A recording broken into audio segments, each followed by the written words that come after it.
इससे पहले कि अपन आगे बढ़े, मैं आपको एक ज़रूरी सूचना दे देता हूँ कि जियो खान अकेडमी ने अपने 2025-26 के सेशन के लिए कोर्स लॉन्च कर दिए हैं, जिसमें फ्लैगशिप कोर्स है जो आपका गेट जियोलॉजी, CSIR नेट और कंबाइंड जियो साइंटिस्ट के प्रीलिम्स को कवर करेगा। कंबाइंड जियो साइंटिस्ट के एग्जाम को अपन पॉपुलरली GSI के नाम से भी जानते हैं। और IIT जैम का कोर्स आपका ये लॉन्च हो चुके हैं और लॉन्च ऑफर है आपका 20% का ऑफ। हाँ जी, तो क्या हाल चाल है? पढ़ाई लिखाई बढ़िया चल रही है? आज के लेक्चर में अपन डिस्कस करेंगे CSIR नेट अर्थ साइंस जून 2024 के क्वेश्चन पेपर को, स्पेसिफिकली ओशियोनोग्राफी और क्लाइमेटोलॉजी के, क्योंकि कोर जियोलॉजी के जो भी क्वेश्चन है वो मैंने आपको लेक्चर्स के साथ में कवर करवा दिए हैं, है ना। पहला क्वेश्चन देखो, आपको बोल रहा है कि which of the following oceanic zones the highest sediment deposition takes place. अब अपन ने मेराइन सेडिमेंटेशन का जो लेक्चर देखा था उसमें अपन ने बाई वॉल्यूम देखा था कि भाई सबसे ज़्यादा जो सेडिमेंट डिपॉजिट होते हैं बाई वॉल्यूम वो आपके कॉन्टिनेंटल स्लोप पे होते हैं, है ना। जब ग्रेडियंट के हिसाब से ओशन फ्लोर का अपन क्लासिफिकेशन करते हैं तो continental shelf, slope, rise, abyssal plain, और अबाइसल प्लेन पे मोस्टली आपको क्या मिलता है? क्ले सेडिमेंट्स मिलते हैं because of the very low energy conditions, और उस लो एनर्जी कंडीशंस की वजह से वहीं पे अपने को पॉलीमेटेलिक नोड्यूल्स का भी ग्रोथ देखने को मिलता है, जो प्राइमरली आपके कॉपर निकल कोबाल्ट के एक्सप्लोरेशन के लिए यूज होता है। फिर अपन ने बोला था कि कॉन्टिनेंटल शेल्फ पे आपको मेजोरिटी ऑफ द डिपॉजिट्स मिलते हैं जो भी आपके इकोनॉमिक इंपॉर्टेंस के हैं। कॉन्टिनेंटल स्लोप के ऊपर स्लोप ज़्यादा होने की वजह से वहाँ पे टर्बिडिटी करंट्स एग्जिस्ट करती हैं जो आपके सबमरीन कैनियंस बनाती हैं, और वो टर्बिडिटी करंट जो है वो अल्टीमेटली सेडिमेंट ले जाकर के कहाँ डिपॉजिट करती हैं? कॉन्टिनेंटल राइज के ऊपर, जहाँ पे आपको बोमा सीक्वेंस देखने को मिलती है ना। ये सारी चीज़ें अपन ने मेराइन सेडिमेंटेशन में पढ़ी थी, और एक टेबल भी थी ट्रूजोलो की बुक से अपन ने रेफरेंस लेके देखा था कि भाई बाई वॉल्यूम अगर सेडिमेंट्स देखेंगे तो कॉन्टिनेंटल स्लोप पे आपको सबसे ज़्यादा मिलेगा। अब यहाँ पे इस क्वेश्चन की जो आंसर माना है आंसर के में, वो माना है कॉन्टिनेंटल राइज। अब ये पता नहीं, है ना, ऑब्जेक्शन भी लिया था हमने, रेफरेंस भी दिया था स्टूडेंट्स को, ट्रूजोलो की बुक में साफ सुथरा लिखा हुआ है कि भाई बाई वॉल्यूम जो आपके हाईएस्ट सेडिमेंट डिपोजिशन है वो कहाँ पे होता है? कॉन्टिनेंटल स्लोप पे होता है। लेकिन इसका आंसर जो है वो कॉन्टिनेंटल राइज माना हुआ है। अब अगर इस क्वेश्चन की लैंग्वेज को अगर आप ब्रेक डाउन करने की कोशिश करो तो आपको सिंपली बोला है कि ओशनिक जोन्स जिसके अंदर हाईएस्ट सेडिमेंट डिपोजिशन होता है। अब हाईएस्ट सेडिमेंट डिपोजिशन आपका कहाँ पे होगा? आप देखेंगे कि बाई वॉल्यूम प्रेजेंट टाइम में ओशन फ्लोर पे सेडिमेंट्स आपको कॉन्टिनेंटल स्लोप पे सबसे ज़्यादा मिलेंगे, बट वहाँ पे आपके टर्बिडिटी करंट जो है वो आपके सबमरीन कैनियंस बनाते हुए सारे सेडिमेंट्स कहाँ पे ले जाती हैं?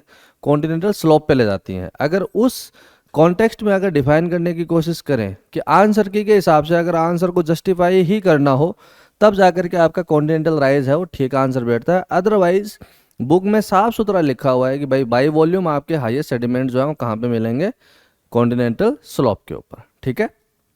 अब इसमें मेरे ख्याल से कोई दिक्कत परेशानी वाली बात नहीं है। अब बाकी तो भाई नेट वालों का क्या ही कर सकते हैं, आंसर की दे दी तो दे दी।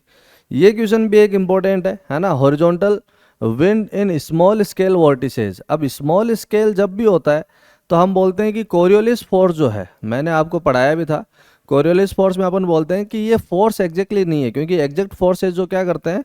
मूविंग ऑब्जेक्ट्स को एक्सेलरेट या डी एक्सेलरेट करने का काम करते हैं। फोर्स बढ़ाओगे तो एक्सेलरेट होंगे, घटाओगे तो डी एक्सेलरेट होंगे, और ये जो कोरियोलिस फोर्स है ये आपका एक्सेलरेशन के साथ में किसी तरीके का छेड़खानी नहीं करता। ये सिर्फ मूविंग ऑब्जेक्ट्स को अपने इंटेंडेड पाथ से डिफ्लेक्ट करता है, नॉर्दर्न हेमिस्फीयर में टू द राइट और सदर्न हेमिस्फीयर में to the left of observer. तो हम ऑब्जर्वर को हमेशा इसमें फिक्स करते हैं और हम बोलते हैं कि कोई भी मूविंग ऑब्जेक्ट जो ईस्ट से वेस्ट या वेस्ट टू ईस्ट जा रहा है उसके ऊपर कोरियोलिस फोर्स की वजह से ज़्यादा डिफ्लेक्शन नहीं होगा। अगर कोई भी ऑब्जेक्ट नॉर्थ साउथ डायरेक्शन में मूव कर रहा है तो वो सबसे ज़्यादा डिफ्लेक्शन एक्सपीरियंस करेगा, और इसका फॉर्मूला भी मैंने आपको बताया था 2v ओमेगा साइन थीटा, और ये थीटा जो है वो लेटीट्यूड पे डिपेंड करता है, और जितना ज़्यादा लेटीट्यूड होगा उतना ज़्यादा आपका कोरियोलिस फोर्स काम करेगा। और हमने ये भी बोला था कि एकमान जो स्पाइरल है या एकमान पंपिंग है, मतलब जो आपका एकमान ट्रांसपोर्ट होता है, सरफेस पे आपका करंट जनरेट हुआ, अब वो अपनी एनर्जी ट्रांसफर कर देगा to the successive layers of the water, और जो आपकी डेप्थ टोटल बनेगी उसको अपन एकमान पंपिंग बोलते हैं। तो हम बोलते हैं कि कोरियोलिस फोर्स जितना कम होगा वो एकमान पंपिंग उतनी ही ज़्यादा होगी, है ना। और एक चीज़ अपन ने क्लियरली बोला था कि लार्ज स्केल के ऊपर जब कोरियोलिस ऑब्जेक्ट मूव करते हैं, बड़ी डिस्टेंसेज, ग्रेटर डिस्टेंसेज जब ऑब्जेक्ट कवर करते हैं, तब जाकर के उसके ऊपर कोरियोलिस फोर्स एक्टिव होता है ना। स्मॉल स्केल जो भी आपके मोशन होते हैं वहाँ पे कोरियोलिस फोर्स इतना इफेक्टिव नहीं होता है। तो आप देखेंगे कि आपको क्वेश्चन में बोल के दिया है सीधा सीधा कि स्मॉल स्केल वॉर्टिसेज है ना। तो आप बोलोगे कि भाई अब इन चारों ऑप्शन में मेरे को देखना है कि जो भी विंड कोरियोलिस फोर्स की वजह से जनरेट हो रही है वो आपका आंसर नहीं हो सकता, है ना। हम जियोस्ट्रॉफिक विंड देखते हैं तो जियोस्ट्रॉफिक में अपने को क्या होता है भाई, Coriolis force plus pressure gradient force के बीच में बैलेंस जब आपका एग्जिस्ट करता है तब ये आपकी विंड जनरेट होती हैं। तो कोरियोलिस फोर्स जियोस्ट्रॉफिक विंड में काम कर रहा है। और जियोस्ट्रॉफिक विंड्स क्या होती हैं, आइसोबार्स के पैरेलल जब आपकी हवाएं चलती हैं उसको अपन जियोस्ट्रॉफिक विंड बोलते हैं। और ओशनोग्राफी में मैंने आपको जियोस्ट्रॉफिक करंट बताया था, उसमें अपन ने बोला था कि कोरियोलिस फोर्स और ग्रेविटी फोर्स एक दूसरे को बैलेंस करते हैं, वो आपका जियोस्ट्रॉफिक करंट है। और एटमॉस्फेरिक साइंसेज में कोरियोलिस फोर्स और प्रेशर ग्रेडियंट फोर्स एक दूसरे को बैलेंस करते हैं, उसको अपन जियोस्ट्रॉफिक विंड्स बोल देते हैं, ठीक है। यहाँ पे साइक्लोस्ट्रॉफिक विंड बैलेंस है। अब साइक्लोस्ट्रॉफिक में आपको पता है कि भाई आपका सेंट्रीफ्यूगल फोर्स और प्रेशर ग्रेडियंट फोर्स जो है वो आपका एक दूसरे को बैलेंस करने का काम करते हैं, ठीक है। फिर इनर्शियल विंड बैलेंस है। इनर्शियल विंड बैलेंस में आप देखेंगे कि भाई कोरियोलिस फोर्स और सेंट्रीफ्यूगल फोर्स एक दूसरे को बैलेंस करते हैं। फिर ग्रेडियंट विंड बैलेंस है, इसमें आपका क्या होता है, Coriolis force, pressure gradient force और आपका सेंट्रीफ्यूगल फोर्स, ये सब काम करते हैं। इन तीनों के बैलेंस से आपका क्या आता है, ग्रेडियंट विंड बनती है। तो आप देखोगे भाई ऑप्शन ए सी डी इन सब में आपका कोरियोलिस फोर्स काम में आ रहा है। सिर्फ आपका साइक्लोस्ट्रॉफिक जो फ्लो है ये आपका क्या करेगा, स्मॉल स्केल वॉर्टिसेज में आपका मोशन करेगा।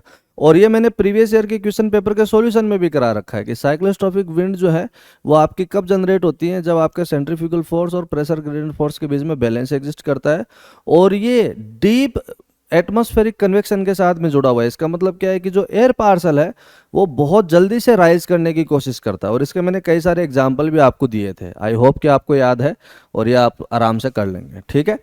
अब ये जैसे ये चार हैं, एकमान लेयर भी मैंने आपको बताई थी एटमॉस्फेयर में कि एकमान लेयर में क्या होता है, Coriolis force, pressure gradient force और टर्बुलेंट फोर्स, इन तीनों के बीच का बैलेंस से आपका एकमान लेयर बनता है।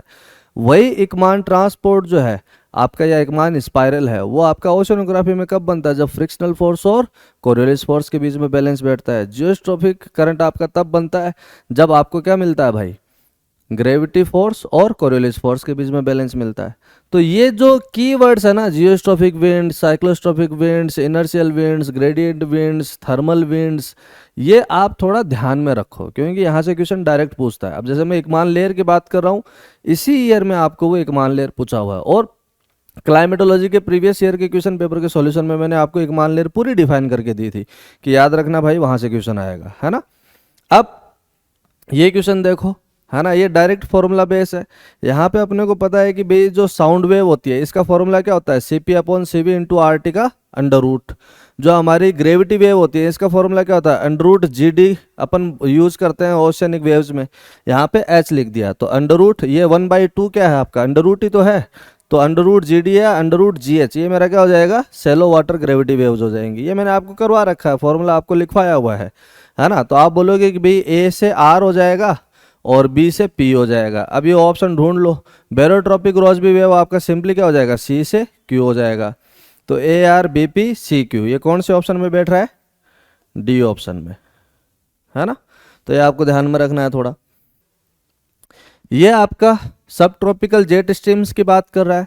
सब ट्रॉपिकल जेट स्ट्रीम्स आपकी कब बनती है भाई, हेडली सेल के ऊपर जो हवा चल रही है अपर लेवल चार्ट्स में, वो आपकी क्या करती हैं, पोलर रीजन की तरफ भी जा रही हैं और वापस इधर भी आ रही है। मतलब मेजोरिटी ऑफ द विंड्स वहाँ पे जा रही हैं और फेरल सेल आपका क्रिएट होता है मैकेनिकल कंपनसेशन करने के लिए।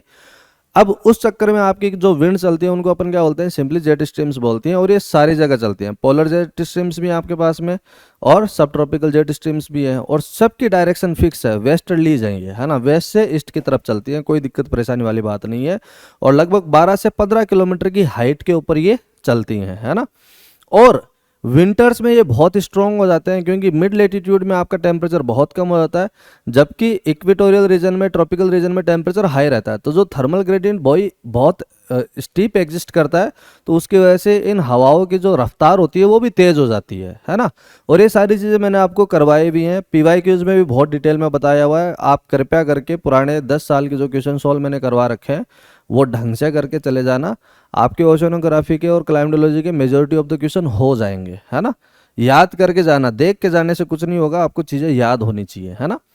यहाँ पे आप देखो भाई सबसे पहले पूछ रहा है कि दे फॉर्म ओवर सब tropical high pressure system eight A height of about 12 kilometre, तो 12 से 15 किलोमीटर के आसपास होती हैं। ठीक है, ये ऑप्शन पहला, कोई दिक्कत नहीं है। फिर आपको बोल रहा है कि दे सेटिस्फाई जियोस्ट्रॉफिक बैलेंस। अब जियोस्ट्रॉफिक बैलेंस क्या होता है भाई? Balance between Coriolis force and pressure gradient force. अब प्रेशर ग्रेडियंट कैसे एग्जिस्ट करता है? मान लो कि आपके पास में ये अलग अलग आइसोबार्स है ना। ये मान लो कि आपका 500 मिली बार है, ये 4 है, ये 300 है और ये 200 मिली बार है। अब आपको बोला कि भाई हवाएं किधर से किधर चलेंगे, तो आपने बोला कि भाई हाई प्रेशर से लो प्रेशर की तरफ चलेंगे। और ये नदर्न हेमिस्फीयर की अगर बात कर रहे होंगे तो क्या होगा, अपना जो गुर्गा होगा इसको फिक्स कर दिया यहाँ पे, ये राइट और ये लेफ्ट। तो कोरियोलिस फोर्स क्या करेगा, इन हवाओं को डेविएट करेगा टू द राइट, है ना। और ये एक टाइम ऐसा आएगा कि ये हवाएं जो हैं वो आइसोबार के पैरेलल हो जाएंगे। तो जैसे आपका प्रेशर ग्रेडियंट फोर्स और कोरियोलिस फोर्स के बीच में बैलेंस एग्जिस्ट करेगा, जो विंड है वो आपके आइसोबार के पैरेलल ब्लो करना चालू कर देगी, जिसको अपन क्या बोलते हैं, सिंपली जियोस्ट्रॉफिक बैलेंस या जियोस्ट्रॉफिक अप्रोक्सीमेशन या जियोस्ट्रॉफिक विंड, है ना। अब आपने बोला कि यार ये जियोस्ट्रॉफिक अप्रोक्सीमेशन जो है वो काम तब करता है जब आपके आइसोबार्स के पैरेलल हो। यहाँ पे विंड्स जो चल रही हैं वो चल रही हैं because of the steeper gradient existing of thermal gradient. Temperature की वजह से आपका एक ग्रेडियंट एग्जिस्ट कर रहा है, उसको कंपनसेट करने के लिए विंड जो है वो आपकी बहुत तेजी से चल रही हैं। तो बोला कि यार ये तो फॉलो ही नहीं कर रहा उसको, आइसोबार्स के पैरेलल तो है ही नहीं ना, ये तो प्राइमरली एजियोस्ट्रॉफिक है। पोलर विंड्स जो चलती हैं, है ना, पोलर जेट स्ट्रीम जो है वो आपके सिमिलर लेटीट्यूड्स पे है ना, और वहाँ पे प्रेशर कंडीशंस भी लगभग क्या है, एक जैसी सी हैं। इसलिए अपन बोल सकते हैं कि पोलर जेट स्ट्रीम्स तो जियोस्ट्रॉफिक अप्रोक्सीमेशन का जस्ट टेस्टामेंट है, बट सब ट्रॉपिकल जेट स्ट्रीम जो है वो जियोस्ट्रॉफिक फ्लो की वजह से नहीं है, वो प्राइमरली एजियोस्ट्रॉफिक है। ठीक है, तो आपने बोलोगे कि यार ये तो गलत स्टेटमेंट है और आपको फॉल्स स्टेटमेंट पूछ रहा है। फिर बोल रहा है कि दे आर वेस्टर्ली विंड्स, तो सारे की सारी जेट स्ट्रीम्स क्या हैं, वेस्टर्ली विंड्स हैं। फिर आपको बोल रहा है कि they are stronger in winter and as compare to the summer, तो समर के अंदर आपका क्या होता है, थर्मल जो ग्रेडियंट है वो इतना ज़्यादा स्टीप नहीं होता, मतलब डिस्टेंस के साथ में जो चेंज इन टेम्परेचर है वो इतना ज़्यादा नहीं होता है। लेकिन विंटर में आप देखोगे कि मिडिल लेटीट्यूड पे टेम्परेचर बहुत कम है, जबकि सब ट्रॉपिकल के लेटीट्यूड्स पे वो टेम्परेचर ज़्यादा रहता है। तो वो डिस्टेंस के रिस्पेक्ट में टेम्परेचर चेंज बहुत रैपिड होता है, उसकी वजह से एक स्टीप थर्मल ग्रेडियंट एग्जिस्ट करता है और उसकी वजह से जेट स्ट्रीम्स की जो स्पीड है वो और तेज़ हो जाती है। ठीक है, तो आप ध्यान में रखेंगे इस चीज़ को। फिर आपके पास में एक ये क्वेश्चन है, प्लानेटरी एल्बिडो। मैंने आपको बताया था कि जब भी आप एल्बिडो की बात करते हैं, एल्बिडो में क्या होता है, हमारे पास में जैसे ये अर्थ सरफेस है, यहाँ पे हमारे सूर्य देवता जी हैं, यहाँ से हमें सूर्य की किरणें मिल रही हैं, है ना। अब हमारी अर्थ सरफेस है जो है वो पर यूनिट एरिया में, पर यूनिट टाइम में जितनी सोलर रेडिएशन रिसीव करती है, इसको अपन बोलते हैं इंसोलेशन। और हम बोलते हैं कि ये जो इंसोलेशन है ये कितना होगा, ये इस बात पे डिपेंड करेगा कि सूरज का सरफेस टेम्परेचर कितना है। तो आपने बोला कि वो तो 6000 केल्विन के आसपास है, तो 6000 केल्विन है, तो बोला कि कितना एनर्जी एमिट करेगा सन, तो बोला कि स्टीफन बोल्ट्जमान प्रिंसिपल लगा दो, E = सिग्मा T की पावर 4। तो आपने बोला है कि भाई ये स्टीफन बोल्ट्जमान कांस्टेंट है, ये आपका वाट पर मीटर स्क्वायर है और ये आपका टेम्परेचर इन केल्विन है।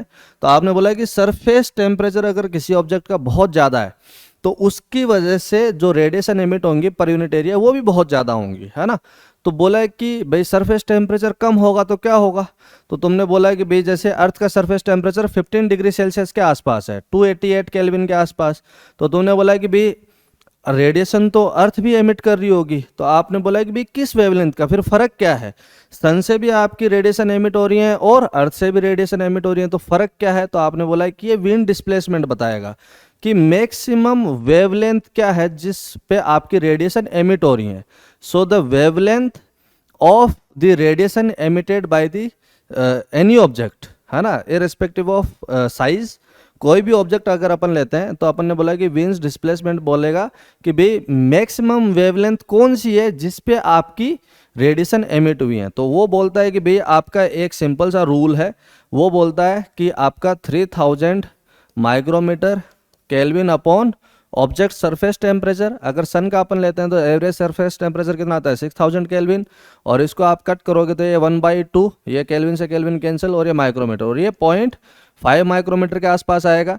इसको अगर एंगस्ट्रॉम में आप चेंज करोगे तो कितना आएगा 5000 एंगस्ट्रॉम के आसपास आएगा। तो आप बोलोगे कि ये तो विजिबल वेवलेंथ में आ गया, है ना। तो आप देखेंगे majority of the solar radiation जो एमिट होती है उसकी मैक्सिमम वेवलेंथ कहाँ तक जाती है, विजिबल वेवलेंथ में, प्राइमरली ब्लू और ग्रीन वाले में।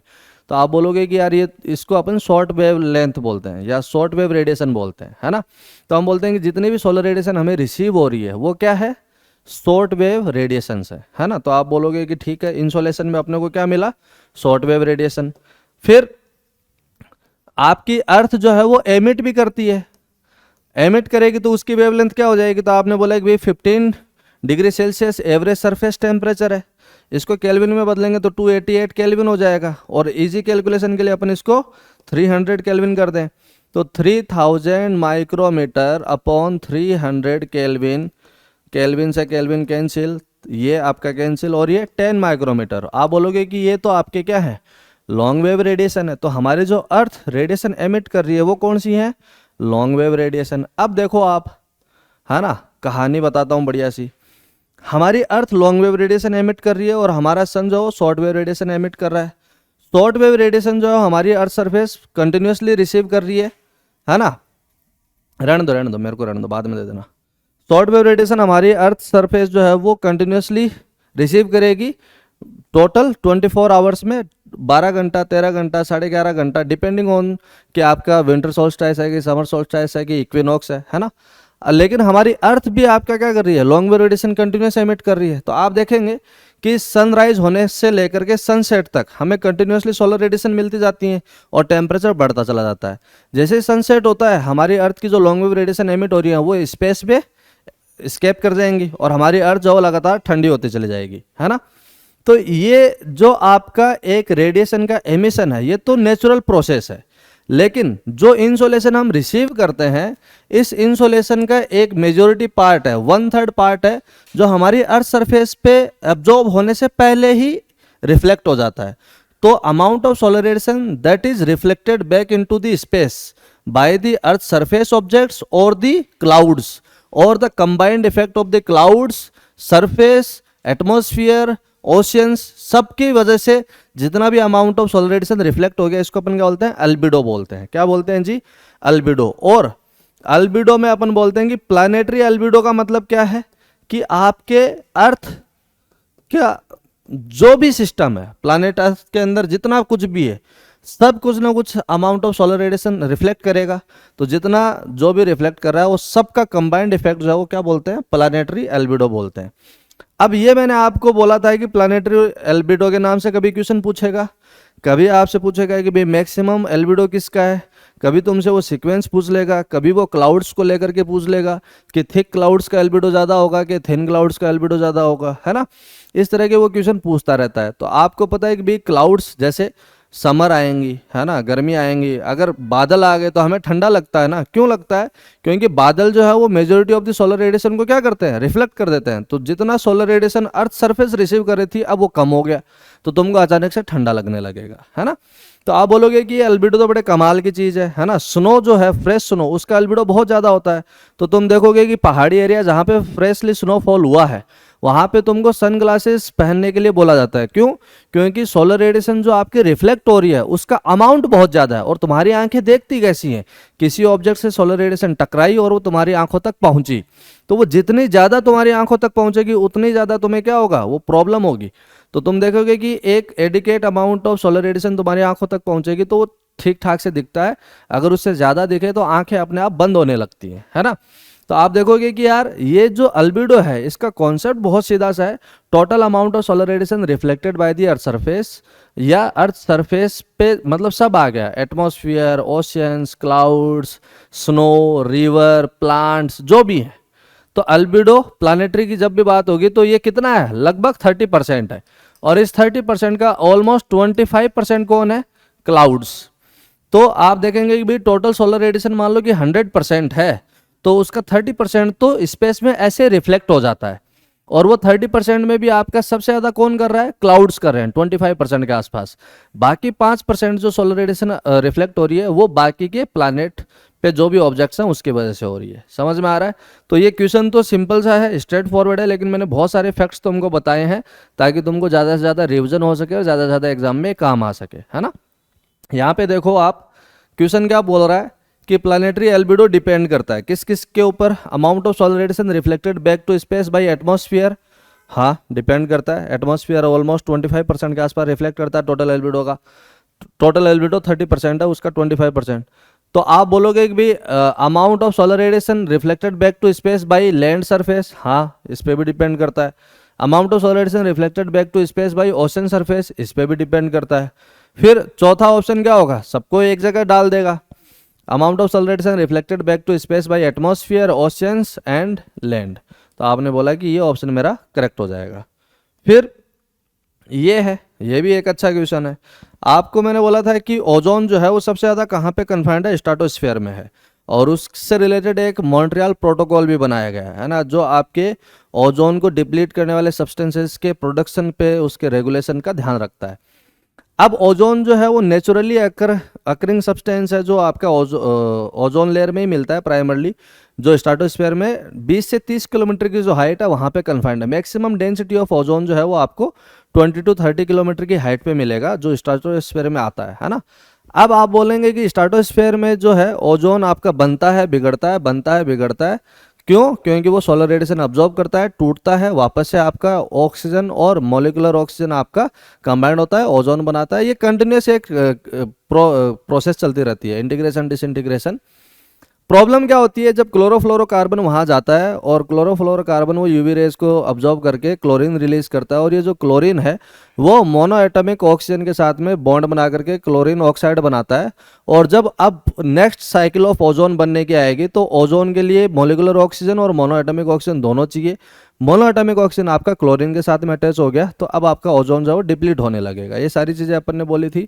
एनएटी क्रिस्टल्स की भी बात करी थी अपन ने, और अंटार्कटिका के ऊपर आपको ये ओजोन डिप्लीशन ज़्यादा मिलता है। कारण क्या है कि वो क्रिस्टल्स की फॉर्म में या स्नोफॉल की फॉर्म में आपका अंटार्कटिका के कॉन्टिनेंट पे आकर के डिपॉजिट हो जाता है। हाउएवर वहाँ पे अपन ने ये भी बोला था कि ट्रोपोस्फीयर में जो ओजोन है वो फोटोकेमिकल स्मोक का एक पार्ट है, जो प्राइमरली प्रोड्यूस होता है नाइट्रोजन ऑक्साइड्स और वोलेटाइल ऑर्गेनिक कंपोनेंट्स की रिएक्शंस की वजह से। और ये जो नाइट्रोजन ऑक्साइड्स और वोलेटाइल ऑर्गेनिक कंपोनेंट्स हैं, इनका जो रिएक्शन है ये डिपेंड करता है आपके सोलर रेडिएशन की पीक पे, कि आपकी सोलर रेडिएशन कितनी इंटेंसिटी पे अवेलेबल है। तो आप देखोगे भाई जब सनराइज होता है तो उस टाइम पे सोलर रेडिएशन की इंटेंसिटी थोड़ी कम होती है ना। आफ्टरनून जैसे जैसे होता है वैसे वैसे पीक पे जाता है, और जैसे जैसे सनसेट होता है वैसे वैसे वो कम होने लगता है। तो डे टाइम में आपकी अर्थ सरफेस मैक्सिमम सनलाइट कब रिसीव कर रही होगी, जस्ट बिफोर दी सनसेट। तो ये 2 से 5 बजे का जो टाइम है, इस टाइम पे आपको क्या मिलता है, टेम्परेचर मैक्सिमम देखने को मिलता है। क्यों? क्योंकि सुबह से लेकर के शाम तक सोलर रेडिएशन हमारी अर्थ सरफेस अब्जॉर्ब कर रही है। लॉन्ग वेव रेडिएशन सनसेट होते ही आपका क्या होगा, एमिट होने लगेंगी।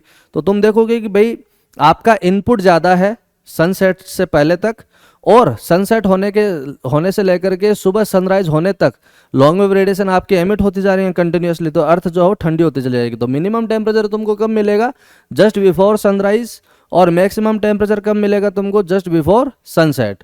और सनसेट में मेजोरिटी ऑफ द टाइम में अपन क्या टाइम लेके चलते हैं भाई, 3 to 5, और कई बार 2 to 4, कई बार 4 to 6, डिपेंड करता है कि सीजन क्या है। तो on an average upon maximum temperature क्या लेते हैं, 2 to 4 PM या 3 to 5 PM। ये डिपेंड करता है कि कितना क्लोजली आपके ऑप्शंस दिए हुए हैं, ये कितना टाइटली पैक किया है। तो ये जो फोटोकेमिकल स्मोक है ये आपके नाइट्रोजन ऑक्साइड्स और वोलेटाइल ऑर्गेनिक कंपोनेंट्स के ऊपर डिपेंड करता है। और ये जो रिएक्शन है ये डिपेंड करती है आपकी टेम्परेचर पे, और टेम्परेचर डिपेंड करता है सन की रिलेटिव पोजीशन पे, कि दिन के किस टाइम की बात कर रहे हो, है ना। तो आप बोलोगे कि भाई सबसे ज़्यादा जब आपका टेम्परेचर होगा उस टाइम पे रिएक्शन ज़्यादा होगी, और फिर आपका क्या होगा, जैसे ही सनसेट होगा आपकी सोलर रेडिएशन अवेलेबल है नहीं। और जो आपका पॉल्यूशन है, पॉल्यूशन में क्या होता है, नाइट्रोजन ऑक्साइड आपका मेजोरिटी में है ना, वो क्या करेगा, उस ओजोन को वापस डिसइंटीग्रेट करता चला जाएगा। होता क्या है, अब जैसे तुमने देखा होगा BS6 नॉर्म्स में क्या होता है भाई, हमारा AW ऐड किया जाता है ना, डीजल गाड़ियों में AW का नाम सुना होगा तुमने। वो क्या है, 32.5% यूरिया सॉल्यूशन है। अब वो यूरिया करती क्या है कि भाई आपका जैसे ही इंजन के अंदर पिस्टन कंप्रेस करेगा, तो अब एयर के अंदर तो 78% नाइट्रोजन है, वो नाइट्रोजन जब कंप्रेस होगी, बर्न होगी, तो नाइट्रोजन ऑक्साइड बनेगी। वो नाइट्रोजन ऑक्साइड आपका एटमॉस्फेयर में रिलीज होगा। एटमॉस्फेयर में रिलीज होगा तो क्या करेगा, फोटोकेमिकल स्मॉग में जो ओजोन बनी है वो ओजोन को वो डिसइंटीग्रेट करेगा। तो अर्बन पोल्यूटेड एरिया में क्या होगा, व्हीकल ज़्यादा है, व्हीकल ज़्यादा हो गए तो NOx ज़्यादा होगा, NOx ज़्यादा होगा तो ये ओजोन का डिसइंटीग्रेशन भी ज़्यादा होगा। अब ये कम कब होगा, जब आपका वोलेटाइल ऑर्गेनिक कंपोनेंट और NOx रिएक्ट कर करके क्या बना रहे हो, ओजोन बना रहे हो, है ना। तो ये आपका टेम्परेचर पे डिपेंड करेगा। टेम्परेचर तुम्हारा मैक्सिमम सनसेट से पहले होगा। समझ में आ रही है। मैं ये सिर्फ एक क्वेश्चन सोल्व करवाने के लिए तुमको क्वेश्चन सोल्व नहीं करवा रहा हूँ, आगे भी तुम ऐसे क्वेश्चन सोल्व कर पाओ और पीछे भी आए हुए क्वेश्चंस को तुम सोल्व कर पाओ, इस तरह से मैं तुमको बता रहा हूँ, ठीक है। तो आप इसको ध्यान से समझना। आपको बोल रहा है कि अर्बन पोल्यूटेड एटमॉस्फेयर है, during what time of day will the surface ozone concentration be the highest. तो हाईएस्ट कब होगी भाई, तो तुम बोलोगे भाई जब टेम्परेचर अपने पीक पे होगा। टेम्परेचर पीक इस टाइम पे कौन से में होगा, ये टाइम है मिनिमम का, है ना, ये टाइम है आपका डिक्रीज होने का, ये टाइम है आपका इंक्रीज होने का। तो मैक्सिमम कब होगा, तो आप बोलोगे कि ये जो टाइम है इसके ऊपर मैक्सिमम। अब आपसे यही पूछ ले कि भाई ये मिनिमम कब होगा ओजोन कंसंट्रेशन, तो तुम बोलो भाई जब टेम्परेचर आपका मिनिमम हो और NOx एटमॉस्फेयर में ज़्यादा से ज़्यादा हो, तो ये कौन सा टाइम होगा, तो तुम बोलोगे कि ये टाइम होगा 6 PM to 8 PM, क्योंकि ज़्यादातर लोग अपने ऑफिस से आ रहे होते हैं, है ना, सोलर रेडिएशन है नहीं, जो NOx आपका ओजोन होगा उससे रिएक्ट करके उसको डिसइंटीग्रेट करता चला जाएगा, है ना। तो मिनिमम और मैक्सिमम दोनों का ध्यान में रखना, कर लोगे।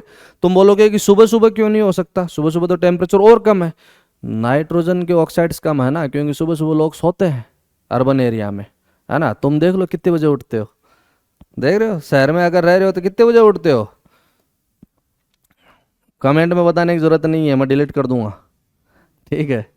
ये आपका तुमसे पूछ रहा है कि भाई बताओ, water having total dissolve solids in the range of this milligram पर लीटर। मिलीग्राम पर लीटर मैंने आपको बता रखा है कि पार्ट्स पर मिलियन में बात करते हैं अपन, है ना। अब ये तो स्ट्रेट फॉरवर्ड सा क्वेश्चन है, इसको ध्यान में रखना कि लेस देन 1000 हो, लेस देन 1000 मिलीग्राम पर लीटर, तो ये आपका फ्रेश होता है। ब्रेकिस के लिए 1000 से 10,000 की रेंज चाहिए मिलीग्राम पर लीटर के लिए, ठीक है।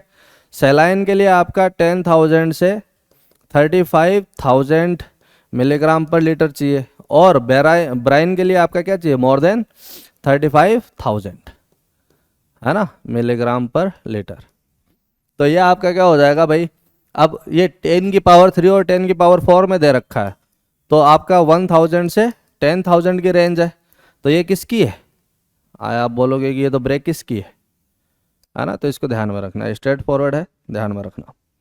फिर आपको बोल रहा है कि भाई स्टडी स्टेट सिस्टम कैसे डिफाइन होता है। ये स्टडी स्टेट का मैं एग्जांपल तुमको बहुत बार देता हूँ, है ना। एटमॉस्फेयर में भी देते हैं अपन, ओशन में भी पढ़ते हैं, और हाइड्रो में भी देते हैं। और मैं तुमको बताया था कि जब भी पंपिंग टेस्ट करने एक हाइड्रोलॉजिस्ट जाता है, उसका प्राइमरी वर्क क्या होता है, स्टडी स्टेट इक्विलिब्रियम को अचीव करना या स्टडी स्टेट कंडीशन को अचीव करना, जिसमें क्या होता है, with respect to time there is no change in water level. आप जब पंपिंग करते हो तो क्या होगा, पानी वाटर लेवल ड्रॉप करेगा। आप पंपिंग करते जा रहे हो, कांस्टेंट डिस्चार्ज है, हाइड्रोलिक हेड मेंटेन कर रखा है, एक टाइम ऐसा आएगा जब आपका वाटर लेवल ड्रॉप होना बंद हो जाएगा, जिसको अपन क्या बोलते हैं, स्टडी स्टेट कंडीशन बोलते हैं। तो स्टडी स्टेट कंडीशन में क्या होता है, with respect to time change नहीं हो रही है चीज़ें। तो यहाँ पे मैंने आपको ओशनोग्राफी में बताया कि एवरेज pH 35 पार्ट्स पर 1000 क्यों है ओशंस की, क्योंकि आपके रिवर तो कंटिन्यूसली सोल्ट लेके आ रही है ना, तो सैलिनिटी बढ़ क्यों नहीं रही है।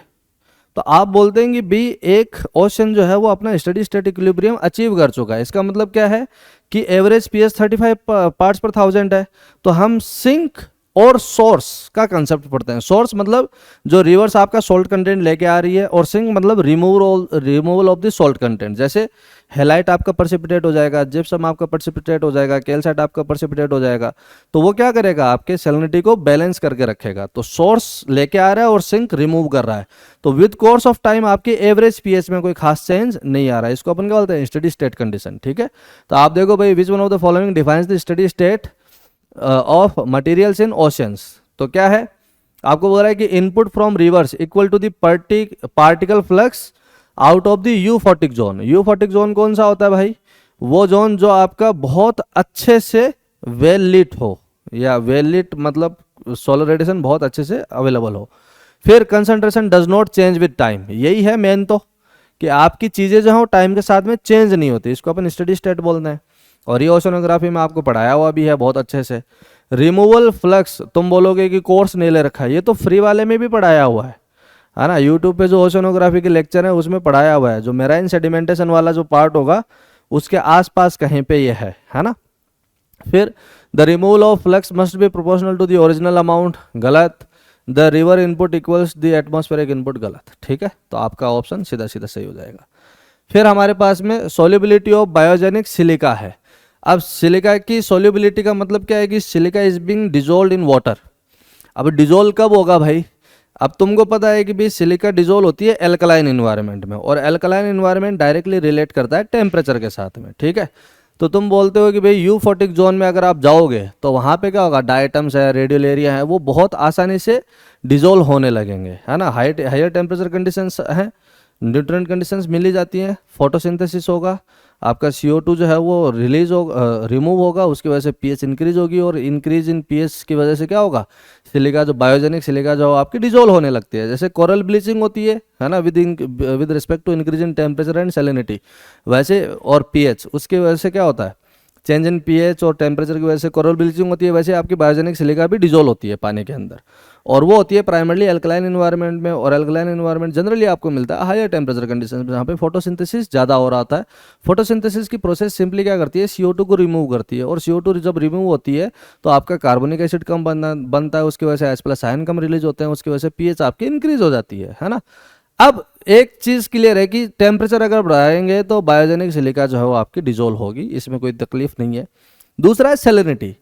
सैलिनिटी का क्या रिलेशन है भाई, अगर मान लो कि पानी के अंदर तुमने नमक ऑलरेडी बहुत सारा घोल रखा है, तो उसके अंदर तुम कोई भी चीज़ अगर घोलना चाहो तो आसानी से नहीं घुलेगी। क्यों, क्योंकि वो पानी जो है वो ऑलरेडी अपने सेचुरेशन पॉइंट पे है, या नियर द सेचुरेशन पॉइंट है, तो तुम बहुत ज़्यादा उसके अंदर चीज़ें डिजोल्व नहीं कर पाओगे। वैसे ही जैसे मान लो कि जैसे तुमने बोला कि फ्रेश वाटर है, बिल्कुल उसके अंदर कुछ भी एडेड नहीं है, तो उसके अंदर तुम चीनी डालो, नमक डालो, है ना, मिक्स करते जाओ, वो मिक्स होता चला जाएगा। लेकिन जब वो अपने सेचुरेशन पॉइंट के आसपास आएगा, फिर तुम उसमें और चीज़ें ऐड करना चाहो तो वो आसानी से घुलता नहीं है। तो सैलिनिटी भी आपके क्या है, डिजोल्व सॉल्यूट्स ही हैं। तो जितनी ज़्यादा सैलिनिटी होगी वाटर की, वो क्या करेगा, और किसी नई चीज़ को आसानी से घुलने नहीं देगा, क्योंकि वाटर ऑलरेडी अपने क्या है, चरम पे है, जो उसका डिसोल्यूशन की पावर है उसके वो क्या करता है, पीक पे है। तो जितनी ज़्यादा सैलिनिटी होगी उतने ज़्यादा हाइड्रेटेड एनाइंस होंगे, कैटाइंस होंगे। वो हाइड्रेटेड आयंस जो है वो क्या करेंगे, नई चीज़ों को डिजोल्व होने में प्रॉब्लम क्रिएट करेंगे। तो तुम बोलोगे कि सैलिनिटी जितनी ज़्यादा होगी, बायोजेनिक सिलिका की जो डिसोल्यूशन है या सोल्युबिलिटी है वो उतनी ही कम होगी, है ना। तो ये चीज़ समझ में आ रही है। तो सैलिनिटी जनरली हम समझ नहीं पाते कि सैलिनिटी से कैसे फ़र्क पड़ेगा इस पर। तो ये भी मैंने आपको सैलिनिटी वाले लेक्चर में बताया हुआ है, ऐसा नहीं है कि कोई अलग से कोई चीज़ है, उसी के अंदर बताया हुआ है ना। तो आप देखेंगे कि भाई सोल्युबिलिटी ऑफ बायोजेनिक सिलिका जो है वो decrease with temperature and salinity. तो आप बोलते हो कि भाई जो आपकी सोल्युबिलिटी है वो टेम्परेचर डिक्रीज होने पे डिक्रीज तो करती है, लेकिन सैलिनिटी डिक्रीज होने पे इंक्रीज होती है। तो पहला ऑप्शन गलत हो गया। फिर increase with temperature and salinity, तो आप बोलोगे कि टेम्परेचर जब इंक्रीज होता है तो सोल्युबिलिटी इंक्रीज होती है, बट सैलिनिटी इंक्रीज होने पे डिक्रीज करता है। तो ये ऑप्शन गलत हो गया। फिर आपको बोल रहा है कि decrease with temperature and increase with salinity, तो ये तो उल्टा बोल दिया। टेम्परेचर इंक्रीज होने पे सोल्युबिलिटी इंक्रीज होती है, सैलिनिटी डिक्रीज होने पे इंक्रीज होती है। तो तुमने बोला कि भाई ये ऑप्शन भी गलत हो गया। तो increase with temperature and decrease with salinity, तो ये सही बात है। सैलिनिटी इंक्रीज होगी तो क्या होगा, सोल्युबिलिटी डिक्रीज कर जाएगी। टेम्परेचर इंक्रीज होगा तो आप देखते होंगे ना कि भाई आपके घर पे अचानक से मेहमान ज़्यादा आ गए और तुमको शिकंजी बनानी है ना। तो तुम क्या करते हो, पानी को गर्म करते हो थोड़ा सा और उसमें चीनी डाल करके जल्दी जल्दी डिजोल्व करते हो। वो क्या हो रहा है कि तुमने टेम्परेचर बढ़ाया, टेम्परेचर बढ़ाते हो सिलिका तो क्या हो, चीनी जो है वो जल्दी डिजोल्व होने लग जाती है ना। तो देखते होंगे ना कि थोड़ा सा पानी गर्म किया, उसमें चीनी डाली फटाक से घोल के, और अगर तुमको ये नहीं पता था तो गर्मियाँ आ रही हैं, थैंक्स मी लेटर, है ना, तुम्हारे घर पे मेहमान आ जाएं तो यूज़ कर सकते हो ट्रिक। फिर ये बोल रहा है, ये सेडिमेंटोलॉजी के पहले या दूसरे लेक्चर में मेरा पढ़ाया हुआ है ना, कि ऑर्थोक्लेस की अगर वेदरिंग हो रही है तो क्या होगा भाई, ऑर्थोक्लेस से पोटेशियम और सिलिका रिलीज होगी, लेकिन थोड़ा बहुत पोटेशियम जो है वो स्ट्रक्चर में रह जाता है, तो उससे क्ले मिनरल बनता है जिसको अपन क्या बोलते हैं, इलाइट, है ना। और ये क्वेश्चन भी आया हुआ है गेट के अंदर कि इनमें से कौन सा पोटेशियम बियरिंग क्ले मिनरल है। फिर और जब वेदरिंग की इंटेंसिटी बढ़ेगी तो क्या होगा, वहां से पोटेशियम और रिलीज होगा, तो क्या बनेगा, केओलिनाइट। अब केओलिनाइट से जब इंटेंसिटी बढ़ेगी वेदरिंग की, तो केओलिनाइट से क्या होगा, लॉस ऑफ सिलिकन, और लॉस ऑफ सिलिकन से क्या बनता है, गिब्साइट बनाता है ना। और गिब्साइट से डायस्पोर बनाता है, डायस्पोर से फिर बाद में लास्ट में जाकर के बॉक्साइट बनाता है ना। तो तुम्हारे पास में एक सीक्वेंस आ जाएगी भाई, इलाइट सबसे पहले आएगा, केओलिनाइट आएगा, हेमेटाइट नहीं आएगा, केओलिनाइट से पहले ये आएगा, ये भी गलत है, केओलिनाइट इलाइट पहले आएगा, ये भी गलत है। तो आपका इलाइट, केओलिनाइट और गिब्साइट, या option D would be your correct answer. ठीक है, फिर ये देखो भाई, आपसे बोल रहा है कि अल नीनियो के कॉन्टेक्स्ट में कौन सा ट्रू है, नॉट ट्रू। तो अल नीनियो के टाइम पे बेसिकली होता क्या है, या नॉर्मल सर्कुलेशन में हो क्या रहा है हमारे पास में, ये भी मैं आपको बहुत बार बता चुका हूँ। जैसे मान लो ये पेरू कोस्ट है भाई, है ना, ये पेरू कोस्ट है, और यहाँ पे ऑस्ट्रेलिया का ईस्ट कोस्ट है, यहाँ पे अपने पास में पेरू करंट है, ये आपका डाइवर्जेंस होता है, तो यहाँ पे अपवेलिंग होती है ना। ट्रेड विंड्स की वजह से आपका ये जो वाटर है वो यहाँ पे जाकर के एक्यूमुलेट होता है, यहाँ तक पहुँचते पहुँचते गर्म होता है, क्लाउड्स बनाता है, यहाँ पे बढ़िया बारिश करता है ना, हवाएं राइज करती हैं, फिर ये इधर आती हैं वापस, और ये हाई प्रेशर रीजन में सिंक करती हैं, और ये क्या हो जाता है, वॉकर सर्कुलेशन सेल बनता है ना, वॉकर सर्कुलेशन सेल बनता है भाई। और अपन ने कितने ही पॉइंट्स इसके बारे में लिखे हुए हैं, है ना।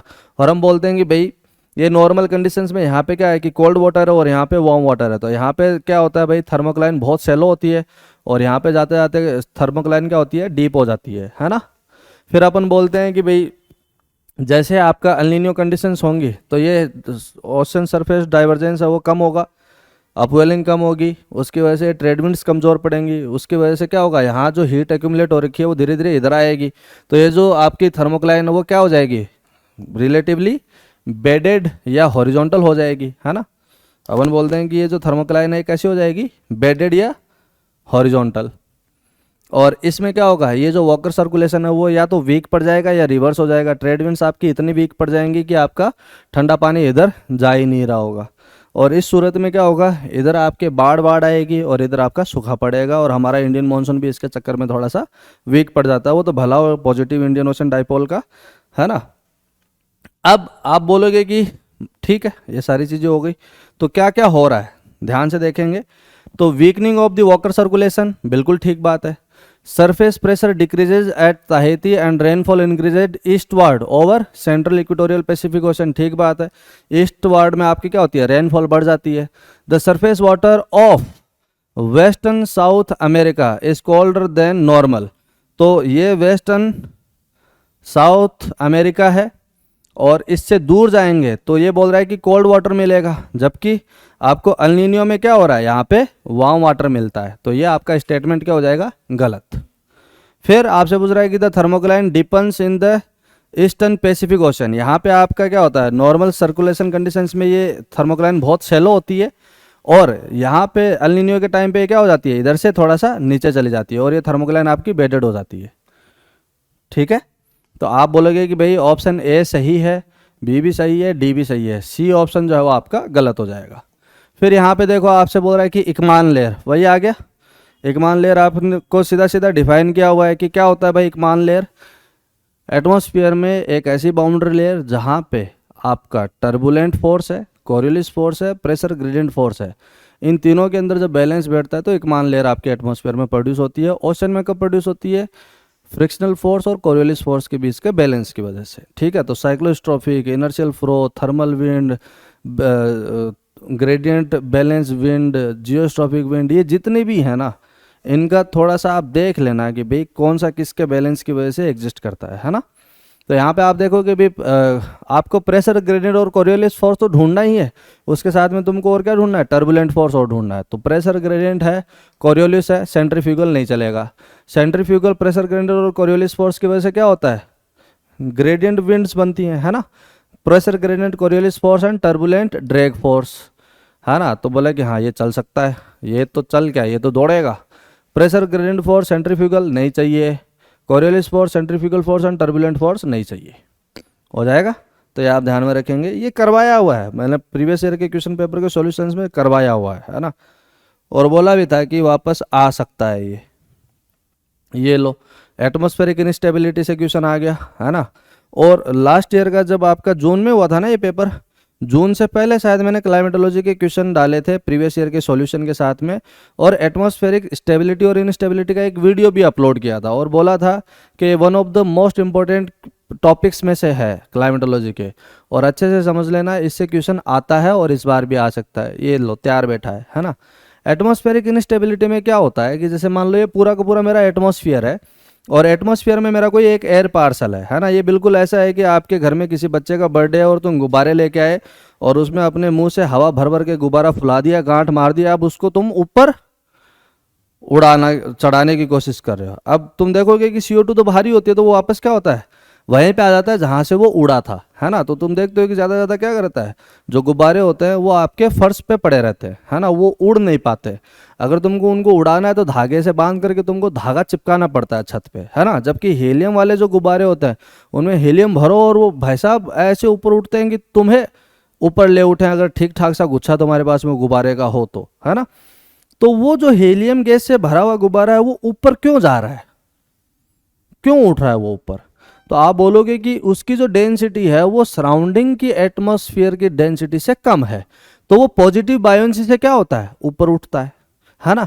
हमारी ओशनिक क्रस्ट जो है वो आपकी सब्सिडाइज क्यों करती है, जहां पे प्लेट टेक्टोनिक की स्टार्ट होती है वो सब्सिडाइज क्यों होता है, because of the negative buoyancy, कि उसके ऊपर आपका बेसाल्टिक लावा एक्यूमुलेट होता गया, लेटरली एक्रीट होता चला गया, और उस एक टाइम ऐसा है कि उसकी डेंसिटी इतनी हो गई कि अब भाई साहब वो एस्टेनोस्फीयर के ऊपर फ्लोट नहीं कर सकता, वो धंसेगा उसके अंदर, है ना। तो वो नेगेटिव बायोन्सी की वजह से धंस रहा है, पॉजिटिव बायोन्सी की वजह से आपका एक एयर पार्सल एटमॉस्फेयर में उड़ रहा है ना।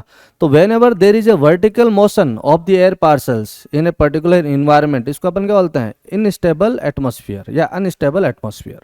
और उसकी कंडीशन क्या है कि environmental lapse rate should be greater than the dry adiabatic lapse rate. तो जिस भी रेट पे मेरा वो एयर पार्सल ठंडा हो रहा है उस रेट से ज़्यादा मेरी सराउंडिंग का जो एटमॉस्फेयर है वो ठंडा होना चाहिए, है ना। तो एडियाबेटिक लैप्स रेट में क्या होता है भाई, एडियाबेटिक लैप्स रेट में क्या है कि you are not adding the heat और removing the heat from the air parcel, still the temperature is decreasing. So just because of change in pressure the temperature of the air parcel is changing, इसको अपन बोलते हैं adiabatic change in temperature. और adiabatic decompression इसका एक example है, melting की वजह से आपने मिडोसेनिक रिज पे देखा होगा। तो ये जियोलॉजी में लगभग हर जगह ये काम आता है, पॉजिटिव बायोन्सी और नेगेटिव बायोन्सी का कॉन्सेप्ट जो है। अब आपके पास में ऑप्शन क्या क्या दे रखे हैं कि भाई एक एयर पार्सल है, इस एयर पार्सल की डेंसिटी है P रो P, है ना, इसका जो प्रेशर है वो है P पार्सल, इसका टेम्परेचर है T पार्सल, है ना। फिर आप बोलोगे कि ये जो सराउंडिंग का एटमॉस्फेयर है, इन्वायरमेंट है, इसकी डेंसिटी है रो इन्वायरमेंट, इसका प्रेशर है P इन्वायरमेंट और इसका टेम्परेचर है T इन्वायरमेंट। और तुमको बोल रहा है कि भाई when will the air parcel have a positive buoyancy. Positive buoyancy का मतलब क्या है कि अगर इस एयर पार्सल को तुम छोड़ दो तो ये क्या करेगा, आसमान की तरफ उड़ता चला जाएगा। तो ये कब होगा, तो अब आप बोलोगे कि भाई इसकी एयर पार्सल की जो डेंसिटी है ये सराउंडिंग से क्या हो, कम हो। अब इसकी डेंसिटी कम कब हो सकती है, जब आपका सराउंडिंग का एटमॉस्फेयर है या इन्वायरमेंट है इसकी डेंसिटी ज़्यादा हो। इसकी डेंसिटी ज़्यादा कब हो सकती है कि जब इसके ऊपर लगने वाला प्रेशर ज़्यादा हो, इसका टेम्परेचर कम हो, है ना। और इसकी डेंसिटी कब कम होगी, जब इसका टेम्परेचर ज़्यादा हो और इसका प्रेशर कम हो, है ना। तो तुम बोलोगे कि देखो भाई पहला ऑप्शन देखो, रो parcel less than rho environment, पहला ऑप्शन ही दे रखा है तुमको, ये ठीक बैठ जाएगा। बाकी के ऑप्शन क्यों नहीं बैठेंगे इसमें ठीक, तो तुम देखो कि भाई rho parcel is greater than rho environment, तो इस पार्सल की अगर डेंसिटी ज़्यादा होगी तो क्या ये ऊपर उठेगा, नहीं उठेगा, ये तो धंसेगा नीचे, है ना, नीचे जाएगा ये तो। और इसको तुम ऐसे टपली मार मार के ऊपर भी उठाओगे तब भी ये ऊपर जाएगा नहीं, एक बार तो जाएगा वापस वहीं आ जाएगा जहाँ पे इसकी ओरिजिनल पोजीशन थी। फिर सी ऑप्शन देखो तुम, T parcel less than T environment, तो तुम बोलोगे कि यार ये टेम्परेचर में भी तो हो सकता है, लेकिन टेम्परेचर एक अकेला फैक्टर नहीं है जो आपके एयर पार्सल की डेंसिटी को कंट्रोल करता है, यहाँ पे प्रेशर भी कंट्रोल कर रहा है, ठीक है। और तुम देखते हो कि ये तो आपका एडियाबेटिकली कूल हो रहा है। एडियाबेटिकली कूल होने का मतलब क्या है? Change in pressure causes the cooling of this air parcel, कि भाई आपका जैसे जैसे एयर पार्सल ऊपर जाएगा वैसे वैसे इसके ऊपर लगने वाला प्रेशर कम होगा, उसकी वजह से क्या होगा, जो हवा है वो जो एयर मॉलिक्यूल्स हैं वो एक्सपेंड करेंगे और उसकी वजह से वो ठंडा हो जाएगा। तो पहले तुम देखोगे कि भाई एक पर्टिकुलर वॉल्यूम में आपका एक टेम्परेचर था, अब वो वॉल्यूम इंक्रीज हो गया तो टेम्परेचर तो उतना ही है लेकिन अब वॉल्यूम ज़्यादा हो गया, तो तुम देखोगे कि अचानक से तुमको एक कूलिंग इफेक्ट देखने को मिलेगा। जैसे थर्मोस्फीयर में है, टेम्परेचर तो बहुत ज़्यादा है लेकिन तुमको फील नहीं होगा, है ना। तो आप बोलोगे कि इस टेम्परेचर की वजह से आपका डेंसिटी कंट्रोल नहीं हो रहा है। यहाँ पे कंट्रोल प्राइमरली कौन हो रहा है? टेम्परेचर ऑफ पार्सल किसकी वजह से कंट्रोल हो रहा है? Because of change in pressure. फिर तुमको बोल रहा है कि पार्सल का जो प्रेशर है वो इन्वायरमेंट से ज़्यादा है। अगर पार्सल का प्रेशर इन्वायरमेंट से ज़्यादा होता तो ये क्या करता भाई? नीचे धंसता। समझ में आ रहा है? तो आप देखोगे कि यही जो है वो एरोप्लेन वगैरह उड़ाने, जैसे तुम देखते होंगे ना कि कभी बाइक लेके गुजरे और बस या ट्रक बगल में से गुजरे तो तुम देखते हो ना कि बाइक ऐसे फड़फड़ाने लगती है। वो फड़फड़ा क्यों रही है भाई? क्योंकि बस जो है वो आपका एयर को बहुत स्पीड से काट रही है ना। और जितना एयर जो है वो आपका बस डाइवर्ट कर रही है उतना आपकी बाइक नहीं कर रही, है ना। तो तुम देखोगे कि जो एयर मॉलिक्यूल्स आपकी तरफ आएंगे वो आपके बहुत तेजी से आ रहे हैं, तो उसकी क्या हो जाएगी? वेलोसिटी ज़्यादा है तो उसकी वजह से लगने वाला प्रेशर कम हो जाएगा। तो प्रेशर को मेंटेन करने के लिए सराउंडिंग की जो एयर होगी वो उस तरफ भागेगी और वो जो एयर तुम्हारी तरफ आएगी उससे क्या होगा? तुम्हें वो एक झोंका महसूस होगा कि भाई साहब कुछ तो गड़बड़ाया, है ना। तो हम क्या करते हैं जब भी सड़क पे इस तरह से चलते हैं तो कोशिश करते हैं कि भाई जो बड़े व्हीकल्स हैं हाईवे पे उनसे हम थोड़ी सी दूरी बना करके चलें, है ना। तो और तुम देखोगे कि कोई अपने आगे तेज स्पीड में कार जा रही है या ट्रक जा रहा है या बस जा रही है तो उसके पीछे अगर अपन हो जाते हैं तो हमें फिर वही थपेड़े ऐसे महसूस होता है। कारण क्या है कि भाई बस जैसे ही गुजरी है तो उसने क्या किया? बहुत सारा एयर वहां से हटाया है। अब वो एयर क्या करेगा? वापस एक्यूमुलेट होने की कोशिश करेगा, तो सराउंडिंग से एयर वहां पे आएगी तो तुम क्या करो? बीच में हो तो तुमको वो थपेड़े महसूस होंगे। तो तुम देखोगे कि प्रेशर अगर ज़्यादा है एयर पार्सल का तो वो क्या करेगा? आपका धंसेगा। सराउंडिंग एयर पार्सल आपकी तरफ क्यों आ रहे हैं? क्योंकि वहाँ पे एयर का प्रेशर कम हो गया है, ठीक है। तो ये ध्यान में रखना, ये बहुत सारी जगह जो है वो काम आता है और बहुत ही इंपॉर्टेंट कॉन्सेप्ट है। एटमॉस्फेरिक स्टेबिलिटी और इनस्टेबिलिटी, जितने भी आपके टॉर्नेडोज आते हैं, साइक्लोन्स आते हैं, एंटी साइक्लोन्स आते हैं, सबके पीछे यही कॉन्सेप्ट है कि डीप कन्वेक्शन, है ना। डीप कन्वेक्शन, कन्वेक्शन का मतलब ही क्या है? कि वर्टिकल मूवमेंट हो रहा है भाई। एडवेक्शन का मतलब क्या है? हॉरिजॉन्टल मूवमेंट हो रहा है। तो जो भी आपके ग्लोबल विंड सर्कुलेशंस है उसमें आपका प्राइमरली एडवेक्शन है ना। वो हॉरिजॉन्टली हवाएं चल रही हैं। और जब भी आपका तूफान आता है तो उसमें तुम देखते हो ना कि हवाएं जो है वो ऊपर की तरफ चल रही होती हैं, तो एक टर्मोइल जैसा क्रिएट कर देती है, ठीक है। चलो फिर ये देखो grain size distribution flash flood. Flash flood में क्या होता है भाई? अचानक से बहुत सारा पानी एक पर्टिकुलर एरिया में आ जाता है। तो अचानक से जब बहुत सारा पानी आएगा तो वो क्या करेगा? अपने साथ में मिट्टी, पत्थर, कंकड़, मलबा सब कुछ लेके आएगा।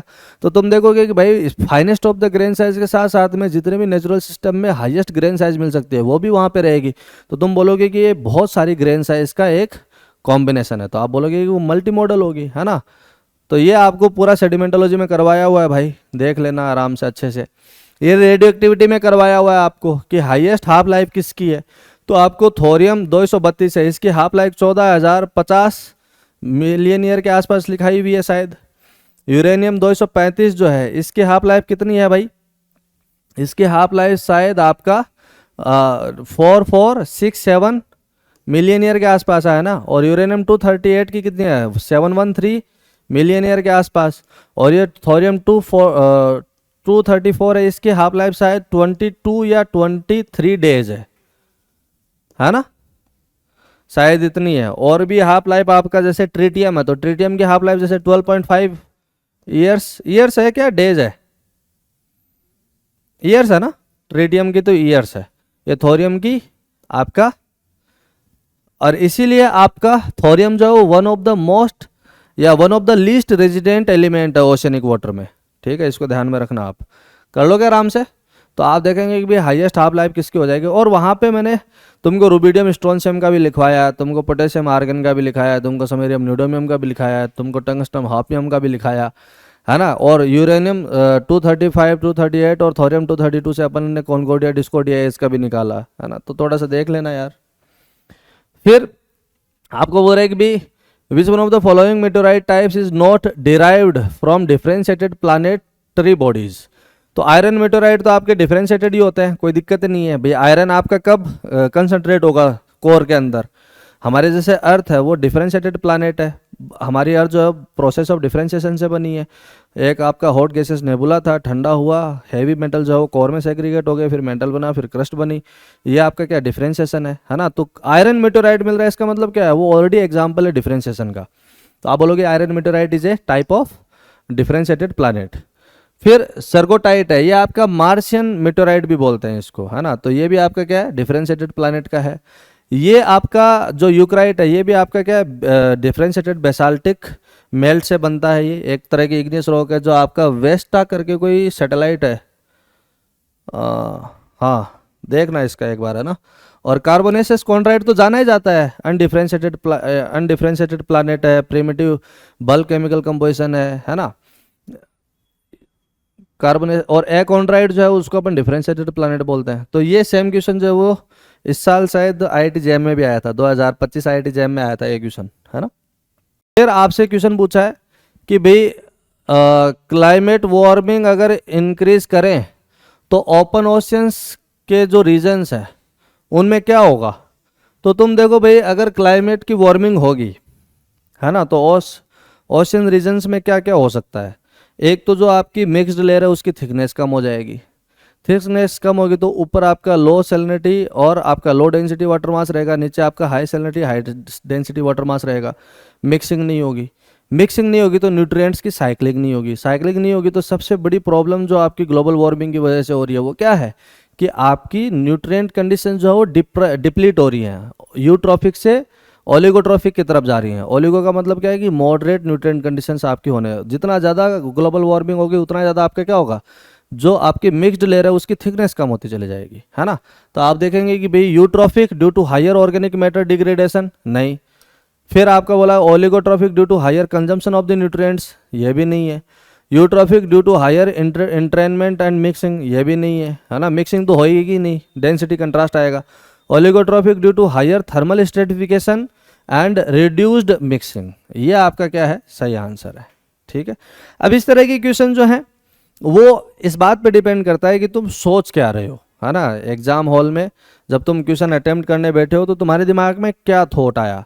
अगर वो थॉट सही से टकरा गया तुम्हारे दिमाग में और क्वेश्चन की वेवलेंथ के साथ मैच कर गया तब तो हो जाएगा।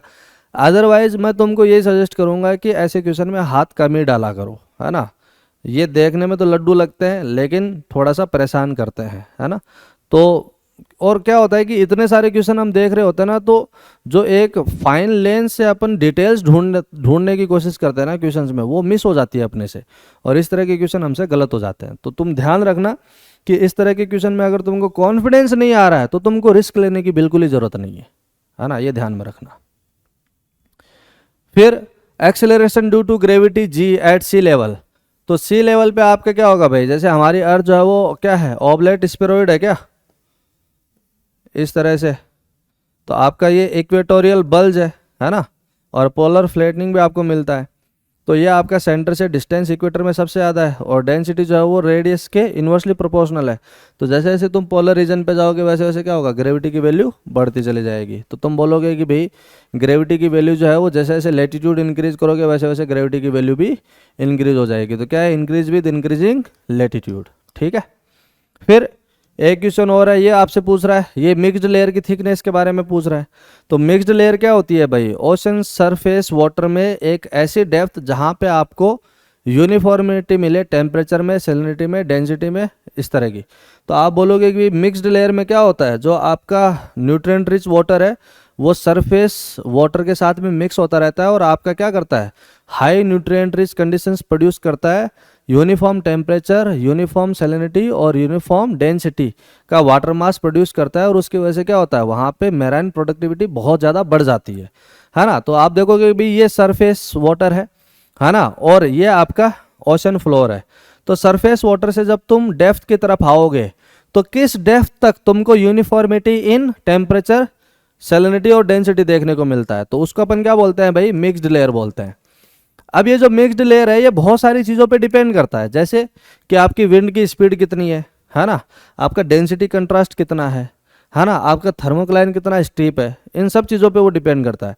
तो आप बोलोगे कि यार जितना विंड स्पीड होगी उतना क्या होगा, सरफेस एनर्जी ज़्यादा होगी वाटर मॉलिक्यूल्स के साथ में, वाटर मॉलिक्यूल के साथ में सरफेस एनर्जी ज़्यादा होगी तो एकमान पंपिंग ज़्यादा होगी, एकमान पंपिंग ज़्यादा होगी तो आपके क्या होगा, ग्रेटर डेप्थ पे आपकी मिक्सिंग होती चली जाएगी। जैसे फ्रेश वाटर रिवर लेके आई, ओशन में ओपन ला करके पटक दिया, अब ओशनिक वाटर में वो फ्रेश वाटर तब तक मिक्स नहीं होगा जब तक कि आपकी हाई टाइड्स आकर के उसको मिक्स नहीं कर देती।